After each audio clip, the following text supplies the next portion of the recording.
Good morning, students of class 8.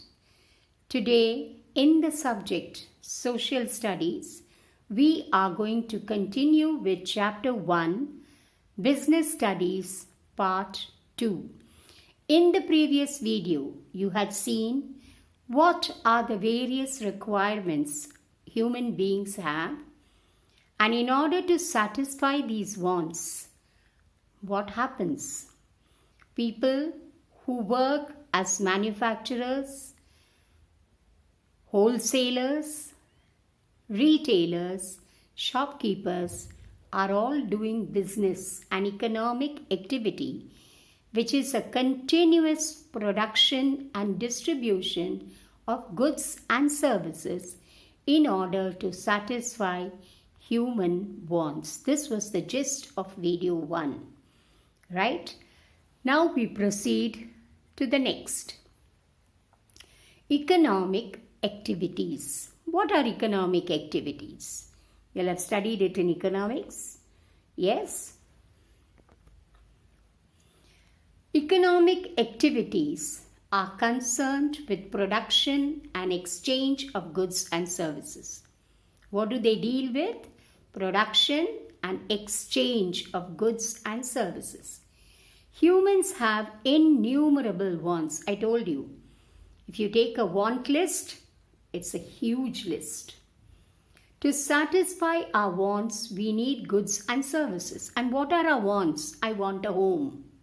I want a car. I want a bicycle. How will all this come?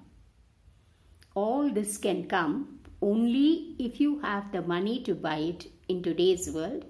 And second, the availability of what you're asking.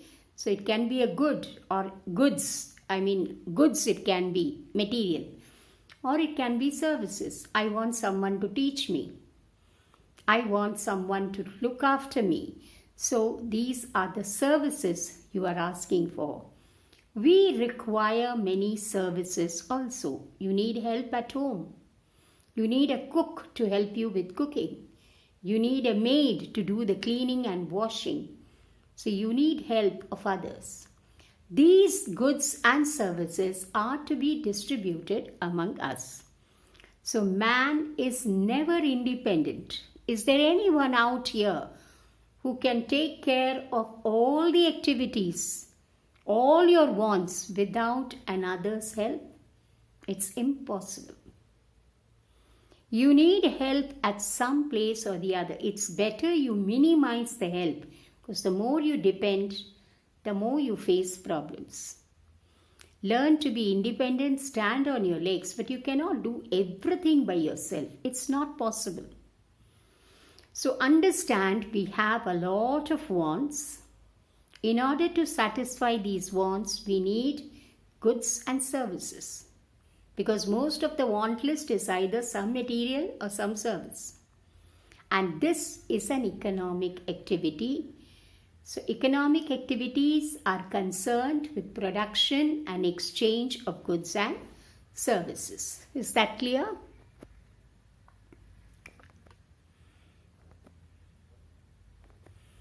Now, the next one.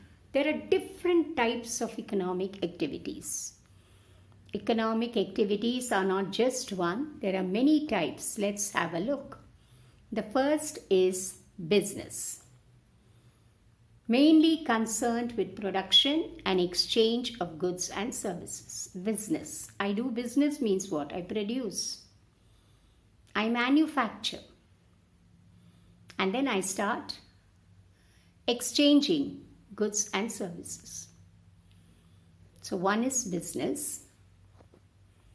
The second kind of economic activity that we have is profession. Rendering specialized technical and personal services. Lawyers, doctors, chartered accountants. Special help. They are dealing in some special activity. Technical and personal. Lawyers. Can you go to the court and be a lawyer and solve a case? No. You need to study for that. You have to acquire that knowledge. You have to get into that profession, means you need to know everything about it. A doctor. I and you cannot be a doctor. Maybe some home remedies we can exchange with each other and try it out. But a doctor is one who has studied and specialized in that field. A chartered accountant is again very, very important, especially for income tax filing, for checking auditing reports, all these things. So you notice that teachers again, everybody does not become a teacher. Maybe you can help with a little bit of studies. A teacher is by profession a person who has the passion to teach and learn and be ready to exchange this knowledge with everybody patiently. So all these are professions. So either you can do business, it is an economic activity, or you take up a profession, that is an economic activity. What is the third?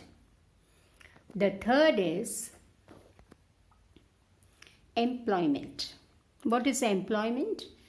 Work undertaken by people under an employer for salary or for wages. Agricultural laborers. You have a farm. Huge farm you have. You have grown ragi. It's time for harvest. You maybe had 1 or 2 people to sow the seeds. The plant grew. It's time for harvesting. Will it suffice if you have only 1 hand or 2 hands helping you? No. You need some laborers even during the growing to help you so that the crops are well taken care of, the weeds are removed, and you get a good harvest. Correct? So for all this you need laborers. And laborers means what? One who work for you for a certain sum of money. It's a wage if it is on a daily basis. And it is a salary if it is over a period of time, a month. Same thing with industries, huge industries, iron and steel industry. Does one person run the show? No. You have so many people working there in different parts to complete a product.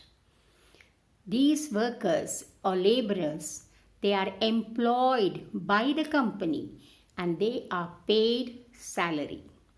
Are you all understanding, children? Or wages. Now, economic activities.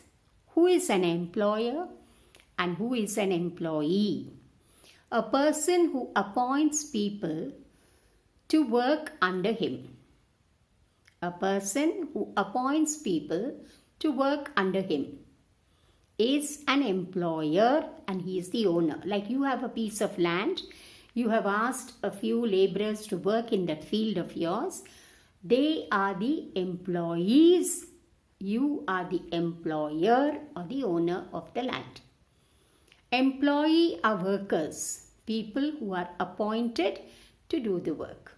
The people who do the work and they are appointed by you, they take wages from you, they are the employees. Employees can be laborers, they can be working where they get a salary also. Now, economic activities is exchange. We studied right at the beginning. It's production and exchange, that is distribution of goods and services. All right. Now the laborer worked in your farm. You are the employer. Okay. What do? You give him something in return for the amount of time he is spending there. Correct? He works, say, from 10 in the morning to 6 in the evening. For this period of time, which is his, he is working in your field. So you are going to give him wages for that period of time. Correct? So, exchange is what? It is the link between production and consumption. The link, the connecting factor. If production has to happen, there has to be somebody working at it. If you don't work, There is nothing at the end. For simple example, if teachers do not make the videos, that is the production area, will you be able to see the videos? No. So, production and between production and consumption, there is a link, and that link is exchange. There has to be distribution of goods and services. Have you all understood? It makes the link between production and consumption, this exchange. Is that clear? Okay. Today, money is the medium of exchange. In earlier days, exchange was different. We'll see it in the later part of the chapter. But today, the most important medium of exchange is money. I want a packet of biscuits costing 10 rupees. I go to the shopkeeper. How will I get that biscuit? Can I keep the 10 rupees in my pocket and ask him for the biscuits? No. If the process has to be complete, I have to give my 10 rupees and take the biscuit packet worth it. So there is a production and a consumption with the exchange of money in between. Did you understand the connection, children? You wanted biscuits, the packet of biscuits for 10 rupees. You took 10 rupees from home because that is the medium of exchange. The moment you told the shopkeeper you want a packet of biscuits for 10 rupees, he fished it out. But suppose you put the money inside, he will not give it to you. So the process is complete when the production, whatever has been brought into the shop, that biscuit packet will reach your hands the moment you give the 10 rupees in his hand. So today, exchange system has become the foundation for business. Earlier days, it was not so. The exchange system has become the foundation of business. Have you understood this? Fine. To summarize, economic activities, types of economic activities, profession, employment, employer, employee, all these words you saw. Exchange, production, consumption, goods and services. All right. For a few questions now. Explain economic activities. What did you understand? What are the different types of economic activities? Economic is missing, but it's understood. Define the following: goods, services, profession, employment, employer. What is the link between production and consumption? Explain the term exchange. I'm sure you have understood and you can write these answers in your notebooks. Not can, you must write all these answers in your notebooks. Thank you. Sai Ram.